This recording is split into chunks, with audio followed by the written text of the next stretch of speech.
What's up, Conference USA fans? Welcome back to another episode of CUSA Insider, the official podcast of Conference USA. You're in for a fun one today as we are still previewing each one of our football programs as we approach the 2025 season. Today, we are talking the Liberty Flames. And joining me on set today, we have a very special guest, Jess Radford, joining us today in place of Josh Jonas. Josh is now in Canada. We've been talking about it for several weeks, taking his last-minute vacation before football season gets underway next week, by the way. Football season gets underway for us next week. So, yes, Jess, thank you for joining us. We are excited to talk about the Flames today. I mean, an exciting program, especially what they've been doing since they've came into Conference USA. So we're really excited to see what year 3 brings for them. Yes, we will see. And here to talk about Liberty with us, we have Bryson Gordon, sports reporter for the Liberty News in Advance, the Lynchburg News in Advance. Hey, it was close. Bryson, thank you so much for joining us today. Yeah, appreciate you having me on. I did this last year. It was a lot of fun. So thanks for having me back. Yes, absolutely. Happy to have you back, Bryson. And my first question for you, year 4 for the Flames under Jamey Chadwell, coming into their third full season here in Conference USA. What can we expect high level out of this Liberty program this year? Obviously, last year didn't quite end how they wanted to. 2023 ended in a Conference USA championship in their first year in the league. So what can we expect out of year 3 with Conference USA with the Flames? Yeah, you can expect, if you've gotten accustomed to watching Liberty in the last 2 years in Conference USA, you can expect pretty much none of those guys to be here, except for Coach Chadwell. Obviously, like you mentioned, he's still around. But that's kind of common for college football these days, to have so much of that turnover and that transfer portal activity. But here at Liberty, it's kind of especially, you mentioned the familiar faces at quarterback. Caden Salter has been there. Quentin Cooley's there. They're both gone. Familiar faces on the defense, TJ Bush, who was an all-conference performer, his freshman year, had a little bit of a down year last year, but still very talented. He's transferred out also. So you can expect a pretty much new-look Liberty team. I mean, they have some anchors on the offensive line who are there. They have some anchors in the back end of the defense that are still there. But, overall, at the key spots, you're going to be learning a lot of new names with this Liberty team. You're going to be learning a new quarterback, learning new running backs, not just one, but probably 3, 4, maybe even 5. Whenever, you sit down and watch, Liberty play football, they're throwing to all different kinds of backs, different styles of backs. So you'll see a lot of that. And on defense, I think you're going to see, potentially one of Conference USA's better defenses. We talked about Louisiana Tech all year last year, how great they were. I think Liberty might be able to challenge them for the crown and on the defensive side this year. All right. Well, you mentioned it, so let's just go ahead and get into it. Quarterbacks. New quarterback this year for the Flames, that is for sure. Caden Salter transferred out of the program and is now with Coach Prime at Colorado. So who are we looking at as front runners? You put out an article last week, and the title is "No Separation Among QB Competition," says Coach Chadwell. So tell me a little bit about what you are seeing at camp. I know you've been out there and what you're thinking. Obviously, key transfers in for the Flames over the past couple of years. Just tell me a little bit about what you're seeing at the QB position.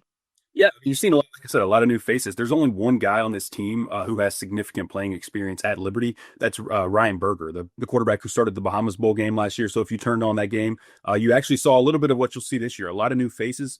Juju Gray is a wide receiver who stepped to running back, but it was kind of like that. And Ryan Berger was the guy who actually started under center for the Flames that day.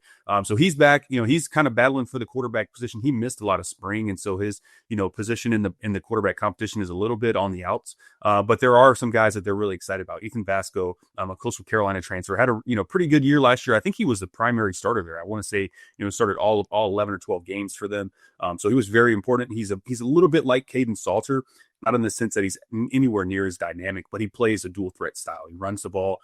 He also is a decent passer. I would put him a little bit below where Salter was passing wise, but I think he has the potential to really break out, especially if there are some better receivers. And then you go down the depth chart at quarterback and you have some question marks. Michael Merdinger is another guy who transferred in this offseason from North Carolina. And coaches love him. I mean, they talk about his leadership, intangibles that are really high quality. And it's coming from a team last year that kind of struggled in that department. I mean, I don't think there's been a shortage of, Coach Chadwell and other players. Anytime they're in front of a microphone, whether that was at Conference USA Media Day a few weeks ago or, here during fall camp, they're always talking about, this really impressive, team environment that they built in the absence of, some guys that transferred or left after last year's team. I think if you watch them, there was a little bit of a disconnect with the team last year. It seems that there's not that this year. And obviously it's camp. It's not quite hot here in Lynchburg. So, the tensions aren't super high yet. Give them a week or two of the schedule, and then we'll see how that changes. But there's so many question marks. Like I said, Merdinger, guys on the depth chart that was here last year that didn't play. Jaden Bradford, a former 3-star freshman quarterback from IMG Academy. He's still in the quarterback competition. Ethan Hauk is a highly touted freshman that kind of blew up after he committed to Liberty. The coaches love him as well. They think he might be the answer, 2 or 3 years down the line if they can get him to stick around in Lynchburg, with the transfer portal. But at quarterback overall, we're seeing a pretty healthy battle. Coaches talked the first 2 weeks of camp. They just finished their second full week. About, this is going to be the time where they really cut it down to 2 or 3 guys. And I think that if they're cutting it down to their 2 or 3 guys, you're probably looking at, Michael Merdinger, Ethan Vasco, and Ryan Berger as the 3 guys who most likely would start for Liberty this year. And I think, with these last 2 weeks of camp, it's going to be a push. Coach says there's no separation. You got to believe him. You got to listen to the coach speak this time of year. But I'm sure that he's really honed in and started to circle his guy. And I'm sure he's going to have to start feeling good about it here pretty soon. You talk about how it's newcomers, 38 newcomers, and you talked a little bit about the team chemistry last year. So what is Coach Chadwell doing this year to just build that team chemistry with all these newcomers in practice, outside of practice, in the locker room? Just go in depth about that. Yeah, I think it's a little bit more of, I don't want to say he was being unfair last year, but when you look at the roster, I mean, obviously they were coming off of a Fiesta Bowl appearance. They were 13-1, a really high quality football team 2 years ago. They brought a lot of those pieces back last year, which leads into there not being a lot of fall competition, not a lot of spring competition, right? Caden Salter walked into the starting quarterback job. Quentin Cooley walked into the starting running back job. The offensive line was mostly together. The defense was mostly together. There wasn't that, push and pull that you really get in fall camp where the team gets closer. I think, just kind of throughout the year, there was an assumption that everybody had their jobs, everybody had their roles. And if somebody was going to challenge you for your role, maybe you were going to look at them a little sideways if they were stepping up to challenge somebody that was a little bit more established on the roster. And there's been, none of that this year. I think, Coach Chadwell said it back at Media Day. Like I said, he's very adamant on their word of the year is earn. They're going to make everybody earn everything. And I think that's where this kind of competition starts at the quarterback position. We talk a little bit about Ethan Vasco, and you would assume that a guy with 12 starts last year would come right in and be the starting quarterback wherever he goes, especially, a place like Coastal Carolina. That's a pretty decent, group of 5, group of 6 team. That's not necessarily the case here at Liberty. I think Coach Chadwell really wants to, put that competition in. And while it may sound counterintuitive to have, competition bringing guys closer, I think when there's an openness to it this year, as opposed to what it felt like last year, when there's an openness to, I have to earn my job and, everybody else is coming for what I have, I think it makes everybody better top to bottom, not just from the aspect of you're getting better because you're competing against people. You're gonna bond. I mean, these guys are teammates, right? Fall camp stinks. It's hard. Usually it's hot. Like I said, it's mid-80s here in Lynchburg these days. But this is the time of year where I think you get close. And I think the competition that they have I would say nearly at every position except for, tight end is probably the tight end and the safety position are the 2 areas where they're not really going to have a whole lot of competition. And I think that's what's really amplifying this environment around them. That seems like they have a little bit of a better team this year. Mid-80s sounds nice, doesn't it, Jessica? Oh my gosh, so good. I shouldn't complain. Bryson's just rubbing it in up there. We're over here sweating, okay? You could be. It could be worse. You could be Louisiana Tech down in Ruston on turf practicing in like 100-degree weather. So that's pretty. I would find a shady spot at camp there. Yeah, that's rough. So going back to what you're talking about with the competitions that are taking place there on the field during camp, trying to figure out who starters are going to be, what the roster makeup is going to look like. You mentioned before that quarterbacks all new. We've talked about that. Running backs as well is going to be a lot different this year. Can you tell us a little bit about what the running back room is looking like? Who should we be keeping an eye on? And then any other positions that you've been witnessing a competition in that we need to just keep an eye out for? Yeah, absolutely. I think running back is probably the chief among all those battles because you think about how Liberty plays. I mean, quarterback is going to steal all the headlines. That's where everybody thinks about. That's the face of the team. But running back for Liberty is it's the bread and butter of their team. It's not necessarily the face, but it's where they get most of their yardage. Quentin Cooley was that guy the last 2 years. And even last year, Billy Lucas, he kind of flew under the radar as a really good running back option for the Flames. But I think he almost had 800 yards at the end of the season. You look up, he just kind of chipping off the yardage as the season went along. As I mentioned, both of those guys are gone. They've graduated. It's time for new faces. I think, fortunately, if you're a Liberty fan, there's a little bit more familiarity at running back.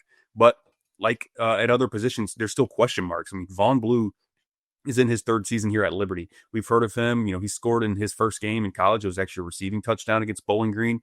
He didn't score again up until last year, midway through the year, and he finally got a rushing touchdown. And so he's going to be the primary running back for this team. He didn't take a whole lot of carries over the last 2 years because of guys like, Quinn Cooley and Billy Lucas. And there was a thought initially during Blue's freshman year that he would kind of ascend and be, the primary running back for a couple years to come. Well, now it's his time. I think he really needs to grab that and take a hold of it. And because of the way Liberty plays, right, they run a two-back style. It's an A-back and a B-back. A-back is typically, last year it was Quinn Cooley and Billy Lucas. This year it's going to be Von Blue and Juju Gray. Juju Gray is a wide receiver. So if you watch the Flames last year, he was probably, when he was healthy, he might have been their most explosive weapon overall. I think, in the punt return game, he was huge. In the kick return game, he was huge. At wide receivers, which is where his home was last year against Middle Tennessee, he had a really big game. But because of the transfers at running back and the losses to Quinn Cooley and Lucas to graduation, it made him a running back full-time now. So you think about the speed that he has, it's going to be different. He's put on about 15 pounds of muscle, 10, 15 pounds. So it might be a little bit slower, but I think he's somebody to look out for in that speedy role. I think 2 years ago when you watched Liberty, Aaron Bedgood was a name who he was huge. He took a huge carry for them in the Fiesta Bowl, probably, I think, 30 yards on the first play from scrimmage. He's going to kind of play a little bit of that role, like a toolsy utility player in the backfield. And then also a running back, they have Georgia Tech transfer Evan Dickens. They have highly touted freshmen Malachi Finn and Render, who coaches have, gushed over this kid. He's small. I think he's 5'8", and that's probably a little bit generous, but he's, a mountain of a kid, and he runs down in the spring game. He had a huge, 40-yard run. And so that's when I think fans and the media at least took notice of kind of who this freshman is. So they're really excited about the running back room. There's question marks, but I think they're excited about the talent that they've cultivated and put together, and then they can kind of just figure it out from there. Elsewhere, I think offensive line is an important, position when you talk about the run game in general. Aaron Fenimore, we've heard a lot about him over the last year. He was a freshman All-American for the Flames last year, but he's really, truly the only big-time anchor they have left. There are some pieces who have played. Harry Hayes has played a lot here, so he's coming back. DJ Geth played a little bit last year. He's coming back at the guard position for Liberty. But there's going to be some competition on the edges on the offensive line that I would keep an eye on. And then just to change quickly to the defensive line, we talk about transfers. No bigger transfer, even aside from a guy like, Caden Salter last year, was TJ Bush, who's out at California now. And the loss of a guy like that on the defensive end is huge. Not only, was he really good from a sack perspective, but he was really good in the run game. And his numbers kind of tailed off as the year went on last year. But I think overall, he's somebody who defenses had to respect, and you had to fear him, and you had to put him on a scouting report. He was first on the scouting report, in my opinion. And they don't quite have that guy at defensive end this year. And so with some transfers, Aaron Hester is one, GJ Jackson from North Carolina State. There's a little bit of familiarity on the defensive line, but figuring out where the pieces fit and this competition through through fall that seems kind of robust at defensive line is probably the biggest one on the defensive side of the ball that I'd be watching. Awesome. Well, I am super excited to see what the makeup of the team looks like this year. You mentioned tons of newcomers on the playing field, but one thing that Jamey Chadwell did on this offseason is he made barely any changes, if any. There may have been none, to his coaching staff, which I think, that brings a lot of consistency into 2025. Has he talked about that at all in any press conferences or any thing that you've watched? I know I asked him this question at Media Day, but what does the consistency with the coaching staff do for a team, bringing them together and getting them ready to compete this season? Yeah, absolutely. And especially when you have pretty decent coaches, right? We've seen the success that this program has had. And so to be able to keep guys here, not let them get off to bigger schools or get off to bigger coordinator jobs, I think that's really key. And Chadwell has kind of been the same guy. He's had a lot of the same staff back to his time at Coastal. He's pretty loyal to his group. It's not anything that he's spoken, necessarily about this year, but I think he does feel good about the where his coaching staff is as far as where guys are placed right now. Last year, there was a little bit of I wouldn't say coaching change, but there were some question marks and some confusion about who was calling plays at the top of the defense. There were co-defensive coordinators with Kyle Krantz and Skylar McGee. They've maintained the co-titles this year, but I think Krantz has kind of stepped forward as the primary, play caller on defense, the primary defensive coordinator. And he's also somebody who I think in the past has coached special teams. I think they really like what he brings to the team from an overall coaching perspective. And as I mentioned, Chadwell is very loyal to his guys. We know his offensive coordinator, Willie Korn, has been with him for quite some time now. And their offensive style is exciting. Whenever he has the right pieces, I think that those two guys can cook up an offense that Doesn't necessarily look like football in 2025. They're not throwing the ball 50 times a game. They're playing a little bit different, but I think they're really excited about the offense they can always put together. And I think the biggest change this year seems to be Dylan Llewellyn is a new special teams coordinator for them, and that kind of is the role that Krantz was taking a little bit of last year as well. So I think kind of overall, he feels really good about this coaching staff. We heard a lot of the rumors in the offseason about a coaching change for Chadwell himself. But he seems to be here, seems to be really bought into this program, and starting to build for the future. I mean, you look at the roster, there's so many pieces, right? Quarterback, there's 3 guys on the team that are options 2-3 years down the road. Running back, there's a couple options that might be 2 or 3 years on the road. And at receiver, it feels like they're starting to get some of that talent after a down year at that position last year. And so I think you're starting to see a Liberty program that's taken on the identity of Coach Chadwell here. After Hugh Freeze has been gone for a few years now, and it's really starting to turn into Coach Chadwell's program. I think pretty much every player left here, except for there are a few exceptions. Pretty much every player left here was recruited by him. So this is his team, and you're really going to start to see his vision for the program, especially with all of his coaches still on board. You're really going to start to see it come together. I think this year, this is typically a time when it happens for a coach. As we get into the conversation of schedule, yes, we talked about team, we talked about the coaching staff. I just want to know, what are you most excited about? And that can be anything from the team or from the schedule for this year. Yeah, I can't wait. I think the games are good. I mean, look, we cover Conference USA on a week-to-week basis. We hear what people say about the league. The league has incredible games, like right off the rip this year. I mean, Liberty, they get Maine on August 30th, which will be a little bit of, I don't want to say a warm-up game. It's an FCS game. We'll say it that way. But then in week 2, right, they go to the defending league champion, Jacksonville State. That's going to be a marquee game, not just for Jacksonville State, but really for Liberty. I mean, everything they went through last year was to get back to the Conference USA championship game. They were so close in that regular season finale against Sam Houston. They just needed that 2-point conversion to, complete the comeback there in that specific game. And it went, weeks before that, they were really having to win every single week to get back to that spot.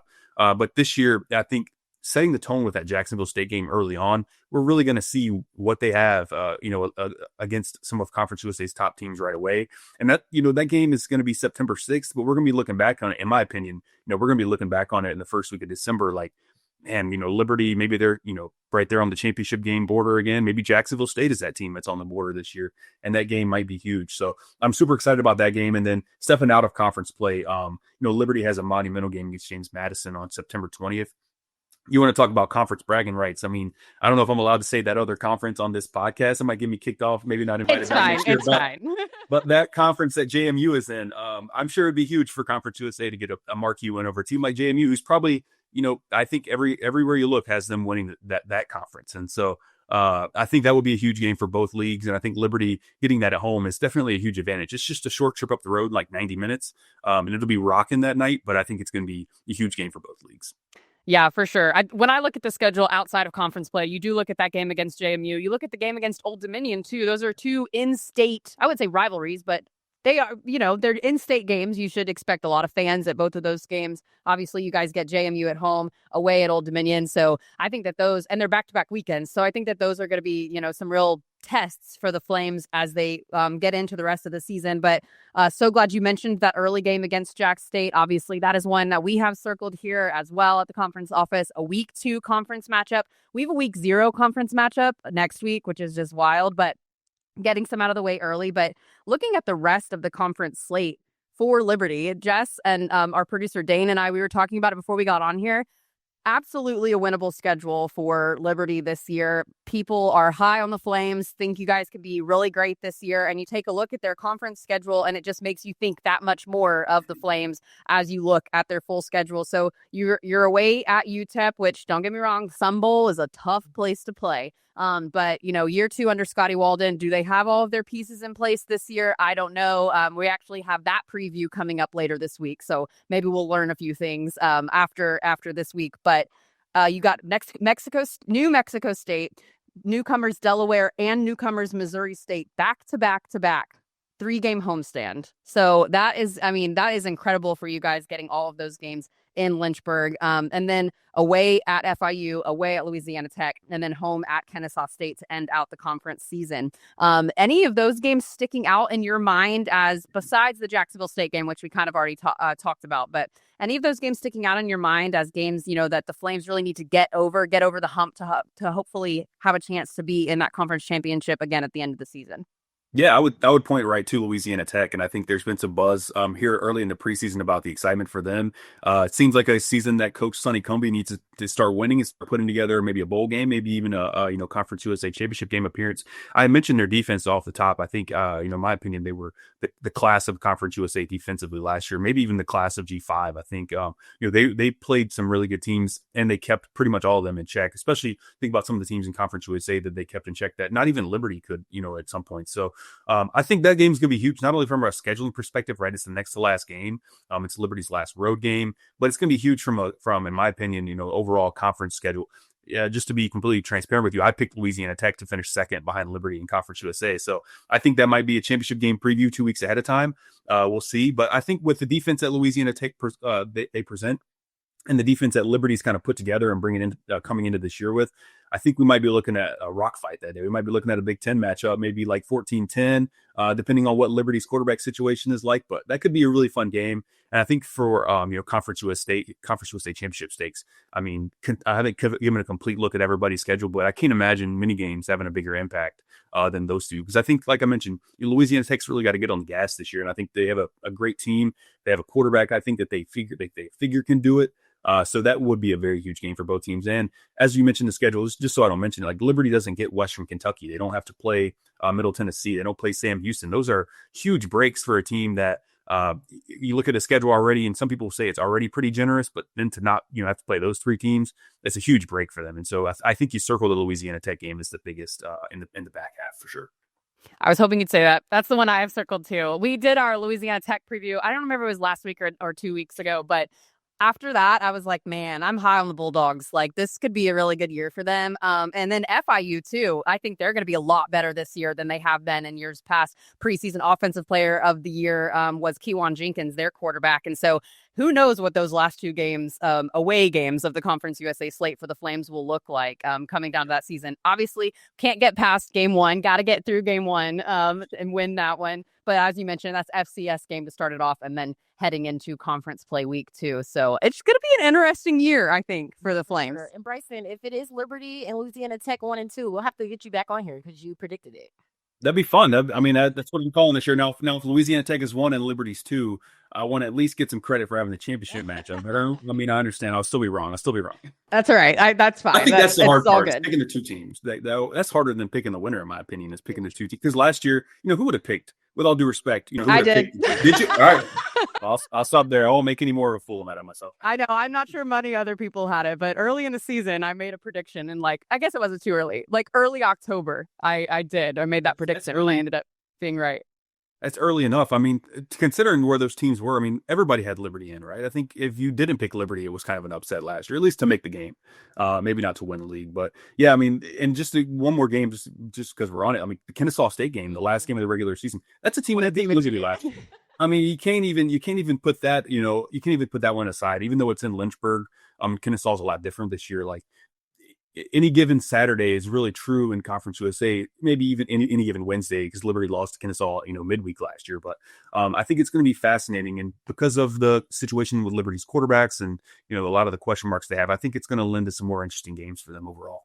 Yeah, for sure. I'm excited for the season. That's for sure. Getting excited for all of our teams to get on the field. But every single time we finish one of these previews, I'm ready to run through a wall for the team that we just talked about. So right now, obviously on the Flames. But I think my final question for you before I ask a more personal question, I guess, would be anyone else that we need to be on the lookout for that maybe we haven't talked about yet. Anyone that you said you mentioned you're going to camp later today. Anything that you're keeping a particularly keen eye on as we head into the rest of fall camp about to start the season?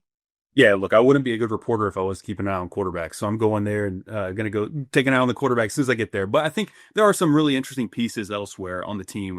We didn't even mention Brylan Green, who 2 years ago felt like he put on the daggum Joker mask every other week for that team. And I think he'll probably do a little bit more than he did last year. He had a down year in the interceptions department last year, was hurt a little bit in the middle of the season battling a concussion, but he's back. He's 100%. He's going to factor into the punt game and the kick game.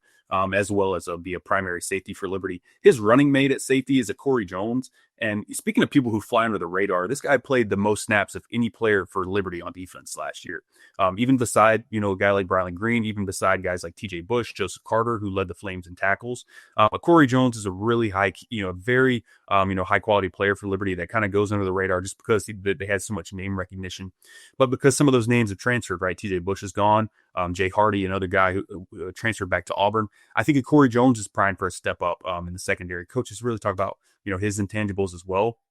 I think the back end of Liberty's defense, highlighted by him and Brylan Green, is going to be one of the best in Conference USA. And then just to give Joseph Carter a shout out, stepping up to the linebacker level, he leads that room. He was the leading tackler. I think he had 30 more tackles than anybody else on the team last year. Just a complete, dominant figure in the heart of the defense. And he used to be a walk-on, so he's gone from being a walk-on to being a fifth-year senior here at Liberty. Stayed all 5 years, kind of the opposite of everything that college football is about these days. Is who Joseph Carter is, and he's changed numbers. He's going to put on the C on his jersey as a captain this year. There's so much about him that's exciting. If you're really looking for a good story at Liberty, I think Joseph Carter kind of leads the way, and he's going to lead the defense. Like I mentioned, lead a defense that they really hope can keep them, in a lot of games as they figure out the pieces at quarterback and running back this year. All right. I was wondering when Joseph Carter's name was going to come up, so I'm glad you mentioned him. Couldn't leave him I out. mentioned the Joker mask. Absolutely love that thing. Yes. All those pictures, fire. Or to see. You guys need to get one for your background. We really should. That's smart. I'm going to ask for that. All right, Todd Wetmore, if you're watching this, I need one of those. That's what we need for this set. All right, final question here for you, Bryson. We like to ask, I know I asked you this last year, I'm pretty sure, but we like to ask all of our beat reporters, writers, people who cover the teams when they get on this show, how you got your start covering the team, or how long that you've been wherever you're at, and why you love to do it so much. Yeah, my path is crazy. I actually started at the News in Advance in 2021 covering Campbell County Board of Supervisors. So that is a very small county here right outside Lynchburg, Virginia. And I would go to board meetings on a constant basis and sit there. And so I turned from that into a city council reporter here covering the city of Lynchburg. And I went to college, University of North Carolina, Greensboro. So always been a big fan of sports. Grew up in a huge sports household. You see a Panthers football right there. A lot of Red Sox stuff around, all out of the camera. Try to keep a little bit of that down.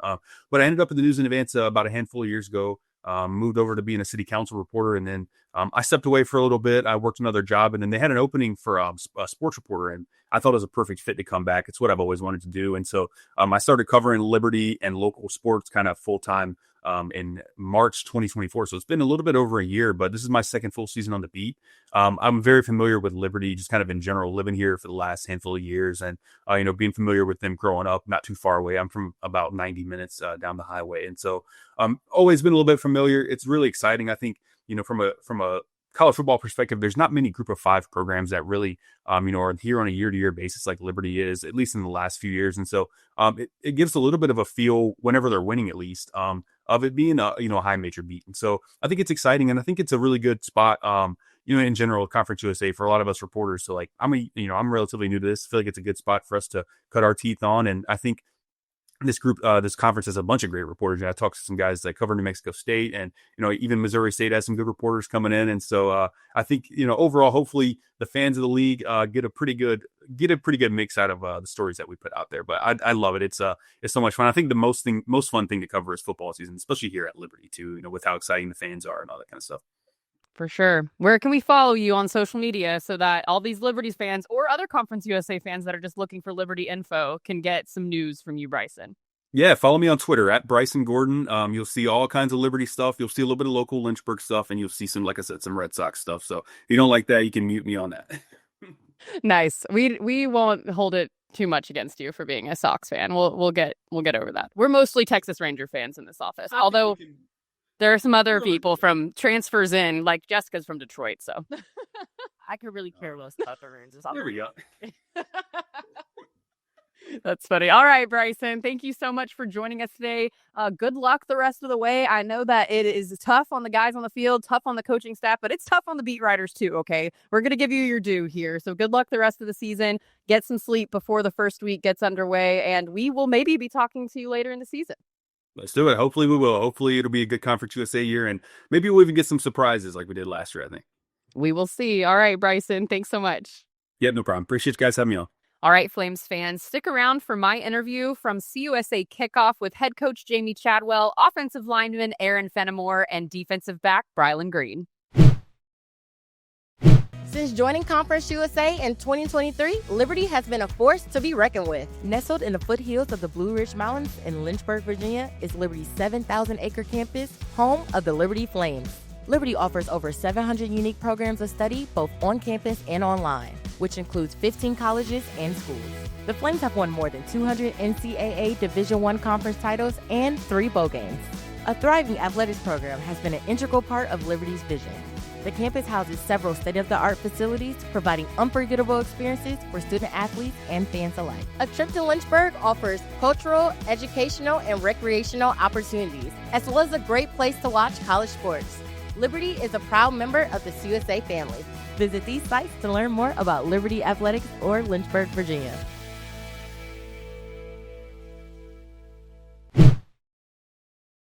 Welcome back to another segment here on CUSA Insider, the official podcast of Conference USA. We are live here at the 2025 Conference USA football kickoff here in Frisco, Texas, at the PGA of America headquarters. And we've got the Liberty Flames in the house with us today. Coach Jamey Chadwell, Brylan Green, and Aaron Fenimore. Thank you guys so much for joining us today. We're going to talk a little bit of ball, but we're going to talk about some fun stuff too. So I hope you're ready for it. Here we go. All right. All right. Well, first question, hopefully it's a little bit of a softball question, but you guys are about to start camp. Things are ramping up for the 2025 season. Can you tell me a little bit about what's been talked about in the locker room leading up to this moment?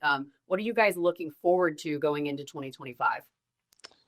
I think for me personally, the biggest thing is just making sure that the team is a family. I think that's the biggest thing for me, is making sure that everybody's on one accord. And I think all the chips will align where they fall once we do that. Yeah, like Brylan said, I think the big thing is being connected as a football team and having that bond with each other and being able to play with each other and understand where, guys are coming from and how you can relate to them. Coach, what about you guys from the coach's side? Is there a certain motto or anything that you're preaching going into this season? They mentioned the connection piece. I think that was maybe some missing from us last year. And we had a talented team. And so that's a big deal. We talk all the time. Our mantra is a strike to stone. And so I want our guys to, no matter what happens, no matter what adversity we face, that we just keep believing in each other, keep fighting for each other, keep striking is sort of the model thing that we talk through. And if we'll do that, I think we've got plenty enough talent in our team to have a special year. I think our word for this year is earn, and we feel like we have the opportunity to earn a championship. And so that's what we're going to do every day. So you mentioned, the maybe the camaraderie on the team wasn't quite where it needed to be last year. You guys brought a lot of new guys in, but you haven't made any changes to your coaching staff. Correct me if I'm wrong. Where do you think that consistency on the coaching side will lend in a positive direction for you this year?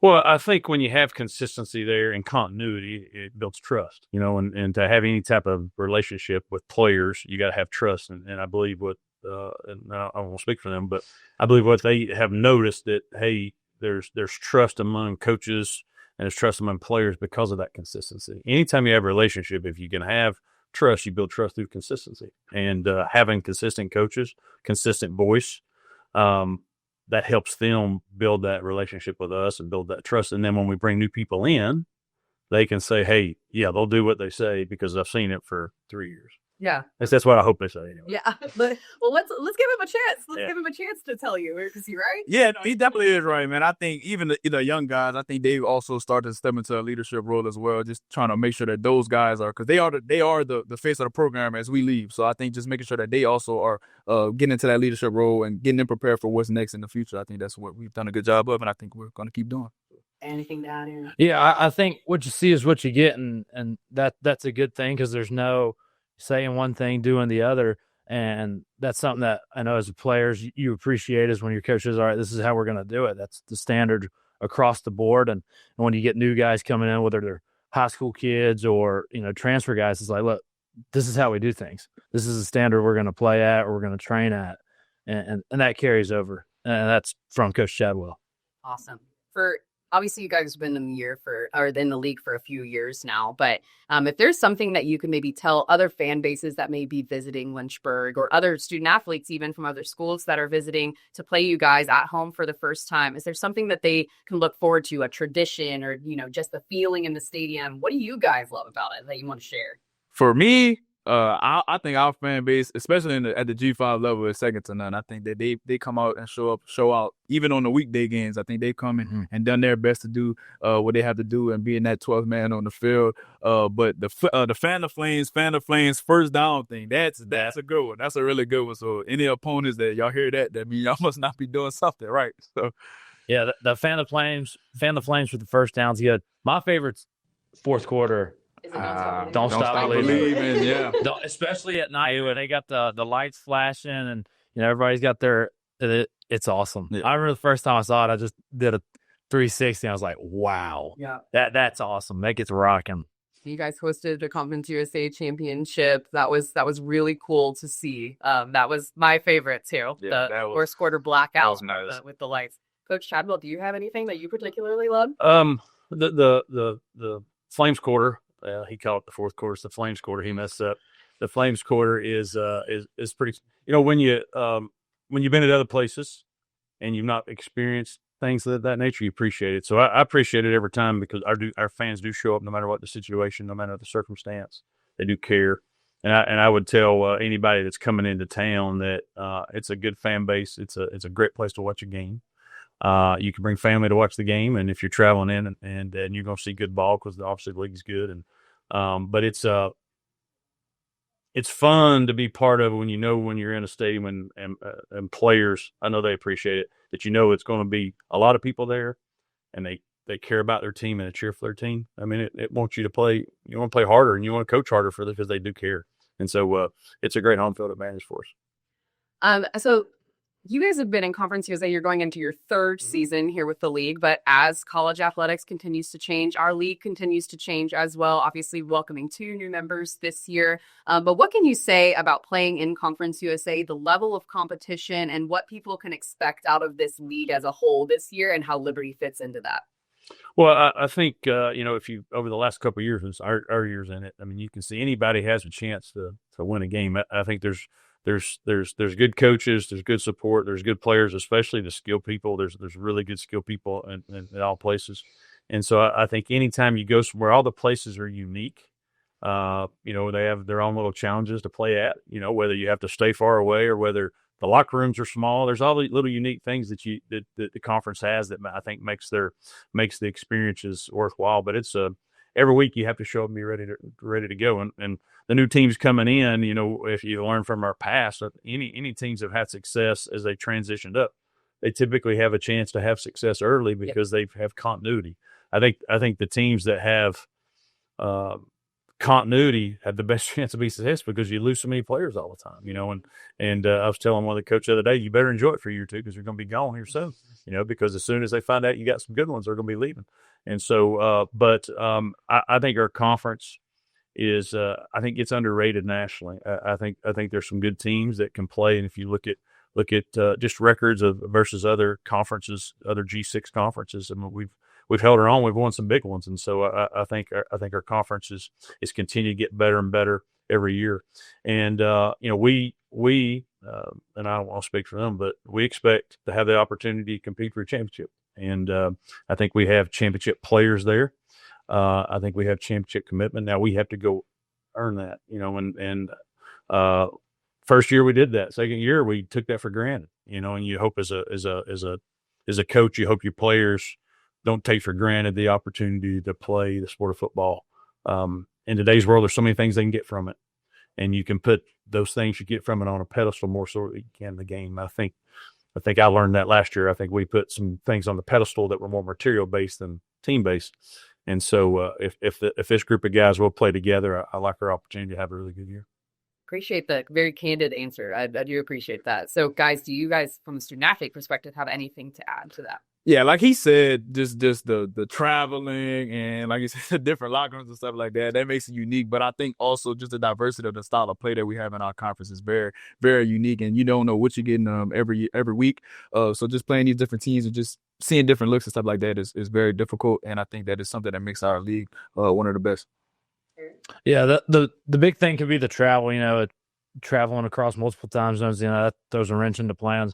But like Brylan said, everybody kind of does something a little different. So each week when you play in conference, you're preparing a little different for how this team schemes things or how this team handles things, and that's a challenge that can arise, and you got to handle it as a ball team. For sure. Not to mention, sometimes you play games on Tuesdays and Wednesdays. Great for national recognition. Tough to the player and coach's side sometimes, I know, but you got those games on ESPN, ESPNU. It's nice to have that nationally televised games, and it does get the CUSA name out there and a brand of football.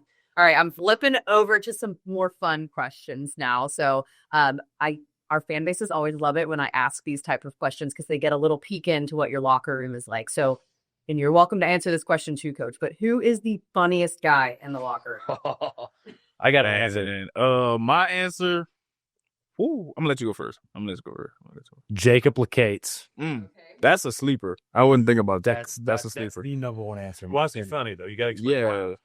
Yeah, he's always got something to say. Like you'll do something, and he's chirping. Always just little sneak something in there when you least expect it, and he like walks off. Can't really see when it's coming, but he's sitting there loaded up, ready to go. And it's a good brand of funny. Yeah, it's a good brand of funny. Okay. For me, probably Bryce Dixon. Very authentic funny. It's not a try to make somebody laugh funny. It's just kind of natural. So I think that's why I'll probably go Bryce Dixon. Do you have a different one? Or maybe one on the coaching staff? I'm not obviously. We purposely don't try to go in the locker room. That's their thing most of the time. And so there's some guys that have done things in front of us that are funny, like Eli Sisson. That's a good one. Yeah. There's some guys that you don't view that are, and then like I'll mention Eli again, and he surprised me because he was very quiet, and then he comes out and he has this great, basically a talent show, and he does this and makes fun of the coaches, and it was pretty good. Wow. Yeah, and so, but I would have to. Our offensive coordinator, Willie Corn, he does not do it. He's matured, so he won't do it as much anymore. But he can really mimic anybody and talk just like them and do all those things. And so he doesn't do it often, but when he does, it's really good. I think he needs to be part of the talent show next year. You know what? We've tried every year, and he won't do it. We won't do it. But I think he can do. Any of these guys, he could probably get down just like that and talk just like them and have the mannerisms. He's one of those guys. That's pretty funny. Yeah, Okay, on the opposite end of that question, who's too serious and needs to lighten up a little bit? Wow. That's a good question. Who do you got? Wow, that's a great question. Hilarious, so then. Man. Our offensive line room's got some characters. I would probably go with sometimes Jamal, maybe. Jamal Miles. He's a little too serious. I'll go Jamal Miles. He's tightly wound. Okay. Yeah, he's fair. That's fair. Yeah, very soft-spoken guy. Sometimes he may be a little too loud, but that's everybody's different. He's in the locker right beside me, and I got to get him to smile. Like I get him to like just get a little chuckle. But all right, Jamal, we're good. See you later. We're done here. Right. I've done my job. Yeah. So another question I always love to ask our student athlete guests on our show, because you are student first, athlete second, is what you guys are studying right now outside of the locker room, in the classroom, and what your aspirations are for later on in your careers after football's done. Yeah, so for me, I just graduated with my undergrad in business administration. I graduated a year early. I will be getting my master's in the fall. And after football, I will be getting into real estate. And also, I want to take over my parents' businesses. So my mom owns a pharmacy, and my dad also has his own contracting business. So eventually take over the ropes of those two. Awesome. I'm working on my undergrad in business administration as well. And when I get done, I want to get into project management or some type of construction.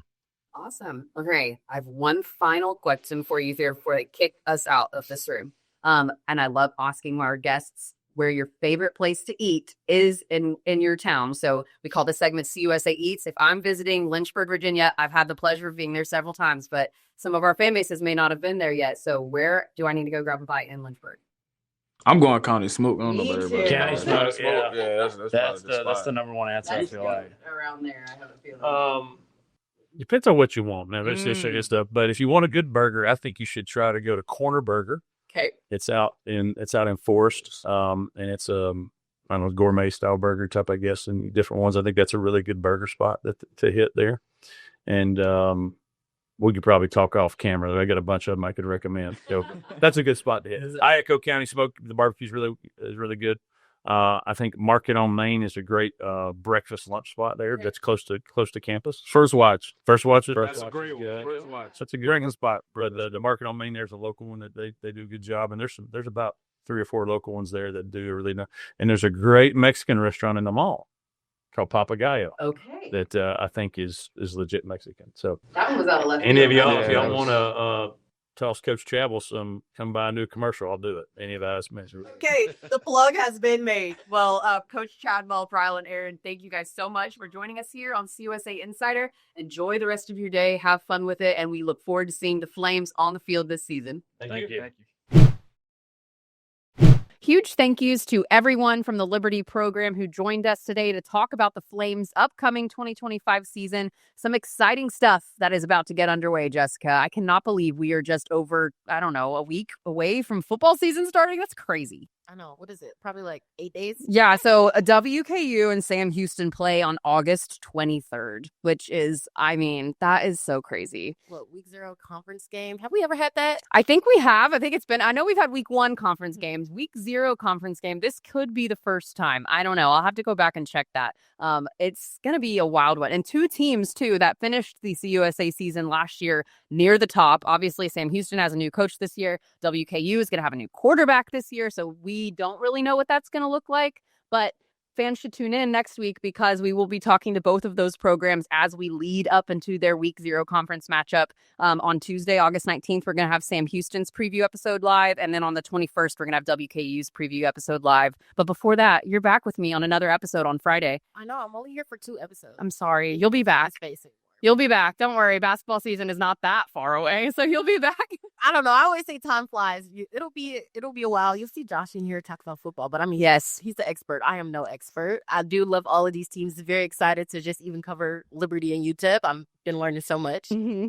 More than I did at Football Media Day because there's so much research and preparation that goes into that. Yes. But just talking to these beat writers, they give us a different perspective, and I just love that we do this. I know. It's going to be fun. So we're talking to Brett Bloomquist from UTEP. He'll be live with us on Friday. So that's the 15th of August, and we've got a lot more coming up. We're rounding it all out after our week 0 game with Jacksonville State and Kennesaw State. We saved them for last because there's a lot of unknowns on those 2 teams. We needed to go through all of fall camp to be able to figure out what was going on there. So those are our last 2 preview episodes, and then the season is fully underway. It's gonna be a wild ride. But if you would like to make sure that you are catching every single one of these preview episodes, be sure that you are following CUSA Insider on social media at CUSA Insider Pod on X and Instagram. And then you can find these full video episodes of the podcast on our YouTube page. Just search Conference USA on YouTube, and the CUSA Insider podcast is its own little playlist there right at the top of the page. And you can come and join us and watch the episodes. But if you are still one of our audio only listeners, we are still giving you some love. You can listen to the podcasts on Apple Podcasts, Spotify, and Amazon Music. And as well as that, you can also find us and email us anytime you need to if you have a question, a recommendation, a concern, as long as they're worded nicely. I'm very sensitive. So just find us and email us at CUSA Insider at conferenceusa.com. Please send me some emails. I haven't gotten any in a while, and I want to know what questions you want us asking these beat writers. So shoot us an email if you have a second. All right, everybody, that is it for us today. Jam-packed week of college football previews again this week. Looking forward to getting the CUSA football season underway. But that's it from us today. You are listening to CUSA Insider, the official podcast of Conference USA. I'm Sarah Rudolph. Thank you so much to Jess Radford for joining us, and we are signing off.